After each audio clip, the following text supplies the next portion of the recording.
সাধারণ মানুষের যাতায়াতের সুবিধার্থে সামনাগড়ে ফ্লাইওভার গড়ে তোলা হবে বললেন অর্জুন সিং।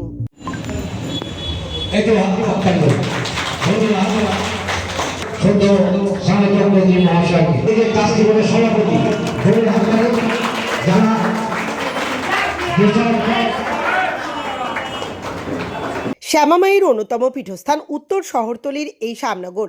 এখানে গঙ্গার তীরে রয়েছে সাধক রামপ্রসাদের স্মৃতি বিজড়িত 250 বছরের অধিক প্রাচীন মূলাজোড় ব্রহ্মময়ী কালী মন্দির।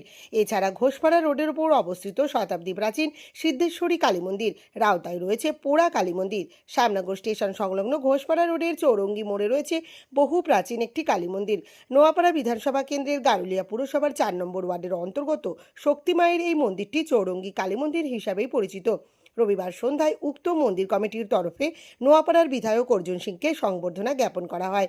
মন্দির কমিটির সভাপতি তথা গারুলিয়া পুরসভার সিআইসি গৌতম বসু নবনির্বাচিত বিধায়কের কাছে শ্যামনগরে একটি ফ্লাইওভার গড়ে তোলার দাবি রাখেন। সেই দাবি মেনে নিয়ে সাধারণ মানুষের যাতায়াতের সুবিধার্থে শ্যামনগরে ফ্লাইওভার গড়ে তোলার আশ্বাস দিলেন নোয়াপাড়ার বিধায়ক অর্জুন সিং। আমার সৌভাগ্য আপনারা আমাকে এই মায়ের মন্দিরে সম্বর্ধনা দিলেন। নিশ্চিতভাবে গৌতম ঘোষ যে কথাটা বলেছেন ফ্লাইওভারের কথা, এটা আমাদের কমিটমেন্ট আছে, আমরা ফ্লাইওভার করাবো যে কোনোভাবে।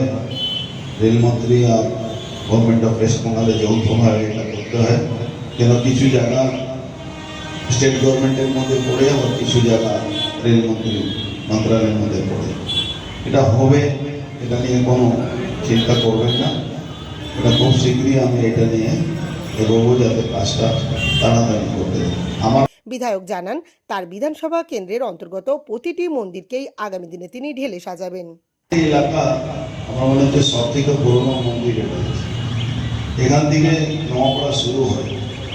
এই এলাকা যতগুলো মন্দির আছে, একবার কত ভালো একটা ট্রাস্টি করেছে না, সমস্ত মন্দিরের যারা কর্তারা আছেন তাদের সঙ্গে একটা সমন্বয় কমিটি মতো করে প্রত্যেকটা মন্দিরে দেখাশোনা করা, তাদের উন্নয়ন করা, তাদের উত্থান করা, তাদের মধ্যে ভালোভাবে মানুষ যাতে পুজো করতে পারে, যাতায়াত করতে পারে, সুযোগ সুবিধা ওই মন্দিরে ভালো করা যেতে পারে।